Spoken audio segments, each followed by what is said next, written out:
You've missed 3 times already. Why don't you go fold some laundry? The laughter, a harsh chorus, erupted from the group of male snipers behind Eliza. She said nothing. Her gaze, steely and unwavering, focused down the scope. She subtly adjusted her grip, regulating her breathing to a slow, steady rhythm. 5 minutes later, a single shot, a whisper in the strong wind, found its mark, directly in the bullseye that the entire elite team had failed to hit for 2 weeks straight. Eliza Monroe, a formidable 27-year-old from Texas, possessed a quiet intensity. Her dark brown hair, always pulled back in a practical bun, framed a small but remarkably agile frame. She was the solitary female in the rigorous sniper training class at Millstone Base, an anomaly in a traditionally male-dominated world. Eliza rarely spoke, her presence marked by a silent dedication. After each grueling training session, she'd meticulously jot down notes in a small, worn notebook, a constant observer in a sea of boastful declarations. From her very first day, the taunts began. Her male peers, seemingly united in their disdain, quickly assigned her nicknames, Sniper Barbie, or the more cutting Bullseye Bust. Even the seasoned drill sergeant, a man whose presence usually commanded respect, seemed to relish in her perceived weakness. "Don't pass out holding that M82, kid," he'd sneer, his eyes narrowed, challenging her resolve. Eliza never offered a verbal comeback. Instead, she'd calmly request an older, well-used rifle, one that had seen countless hours of wear. She'd take a few practice shots, not to impress, but to meticulously record the rifle's unique vibration patterns with each pull of the trigger. Her silence was not submission, it was a profound act of focused data collection. After 3 relentless weeks, her performance metrics were the lowest in the class. It wasn't due to a lack of intrinsic skill, but a calculated and systematic marginalization. She was consistently assigned the last firing positions when the unforgiving winds raged strongest and the distant targets shimmered, almost invisible through the heat haze. Brent, a particularly loud and aggressive member of the squad, delighted in her struggles.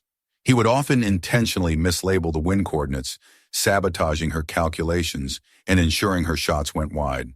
The tipping point arrived during a particularly challenging field exercise, battered by fierce cross winds. Eliza fired her first 3 shots, all of them missing their mark. Brent's triumphant, echoing laugh filled the air.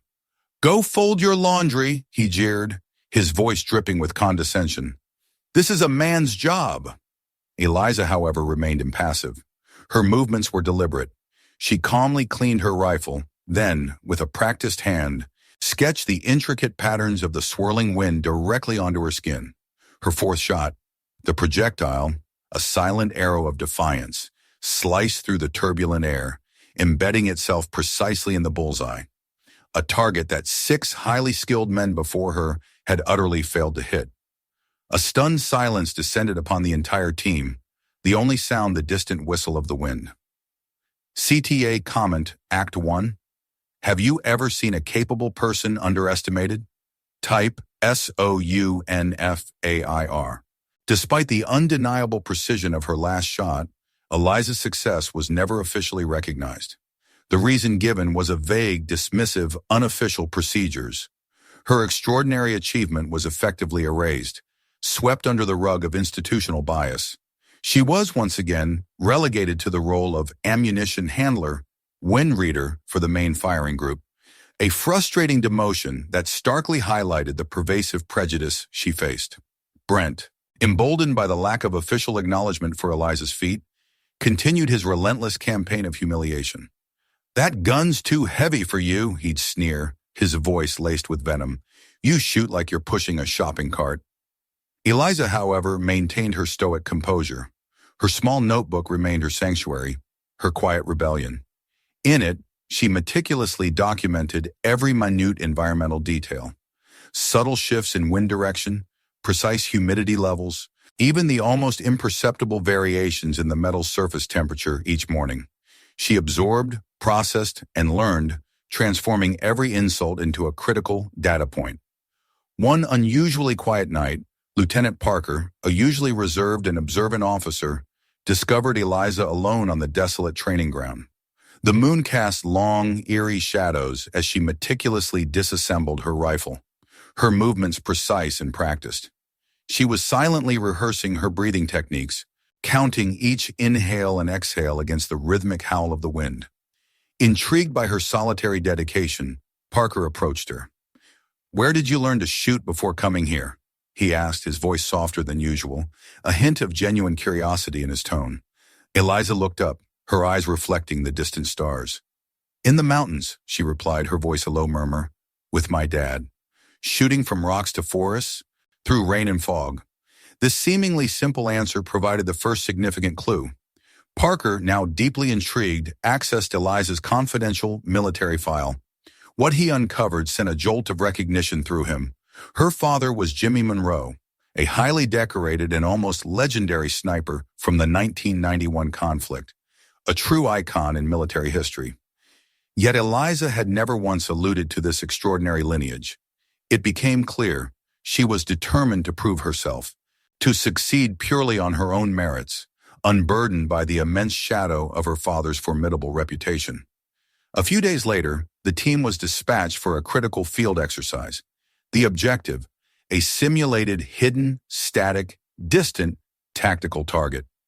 It was a slow-moving model, partially concealed behind a distant ridge, approximately 1.4 kilometers away, further complicated by treacherous low-level crosswinds.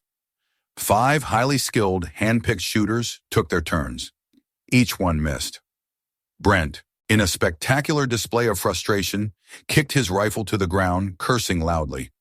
"This target is flawed," he roared, his face red with impotent rage. Eliza, witnessing the collective failure, stepped forward. "May I try?" she asked, her voice calm amidst the escalating tension. Parker hesitated, then a flicker of something new, perhaps hope, perhaps desperation, in his eyes, nodded. "One shot," he stipulated, his voice firm, leaving no room for negotiation. "After that, you're out of the training course." Eliza removed her gloves, took a deep, centering breath, and methodically processed the complex environmental variables. 7 degrees left crosswind, she murmured almost to herself. Moist ground, 2 millimeters deflection. Her finger tightened on the trigger. Silence. A minute later, the live feed from the UAV camera confirmed the impossible. The target was hit perfectly, precisely through a tiny, 5-centimeter gap that seemed invisible to the naked eye. Brent, utterly defeated, simply turned away. The entire team stood in a profound, almost reverent silence, the air thick with disbelief and grudging respect. CTA comment, Act 2. If you've ever misjudged someone, type, "I was wrong." The morning after her incredible, almost mythical shot, Eliza was summoned to the commanding officer's office alone. Colonel Ridge, his face etched with a complex mix of surprise and understanding, stood waiting. Beside him was an older man in civilian clothes whose distinguished bearing hinted at a military past. It was Colonel James Viper Monroe, Eliza's father. He wasn't there to intervene on her behalf or to offer a protective shield. He was there to confirm an extraordinary truth. "I didn't teach her to shoot," he stated, his voice resonating with the quiet authority of a legend. "She learned by living and hunting in the worst conditions imaginable. I merely taught her to sit perfectly still under 5 feet of snow for 5 hours without moving a muscle." It was a powerful, understated testament to Eliza's inherent, almost primal skill, honed not in a conventional classroom, but in the crucible of nature's unforgiving demands. Colonel Ridge turned his gaze to Eliza, his expression now one of profound respect. "Why didn't you disclose your identity when you joined this unit?" he pressed, his voice softened by admiration. Eliza met his gaze directly, her voice clear and unwavering. "I wanted to be underestimated," she replied, a subtle hint of a smile playing on her lips. "I needed to know if I truly possessed the ability, without any preconceived notions or unearned advantages." Her answer hung in the air, a testament to her integrity and unwavering self-belief. The raw UAV footage of her impossible shot, a crystalline example of unparalleled precision, was swiftly elevated up the chain of command, eventually reaching the highest echelons of the Ministry of Defense.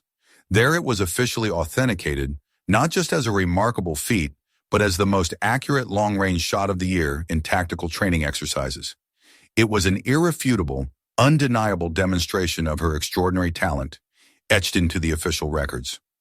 A mere week later, Eliza received new, unprecedented orders. She was to report to Northridge Base, the highly classified headquarters of the STAR unit, Special Tactical Advanced Reconnaissance. This was an elite, almost mythical unit, a world away from the petty prejudices of Millstone.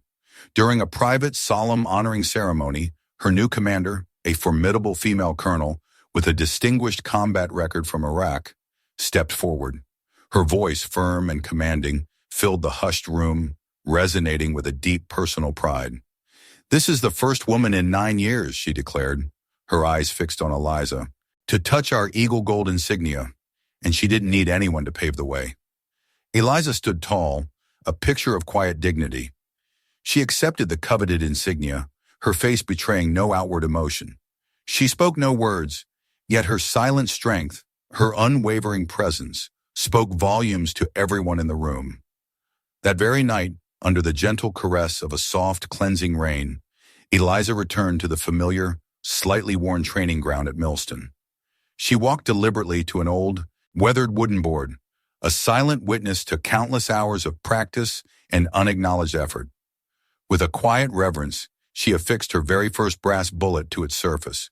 Below it, with a steady hand, she carved a simple, profound inscription: 1.4 kilometers, crosswind left, 1 shot. It was a silent personal testament to her arduous journey, a private acknowledgement of the precise moment she had, with a single, perfect shot, definitively silenced every doubt, every sneer, and every preconceived notion. CTA Common Act 3. If you've ever been proven wrong by someone's actions, right, I owe you. With her newfound undeniable recognition, Eliza was presented with a multitude of prestigious paths. She could have pursued fame, ascended rapidly through the ranks, or sought lucrative opportunities. Yet she chose a different course, one far more profound and quietly impactful. Eliza opted to remain at Northridge, serving as an assistant instructor for the fresh cohort of recruits.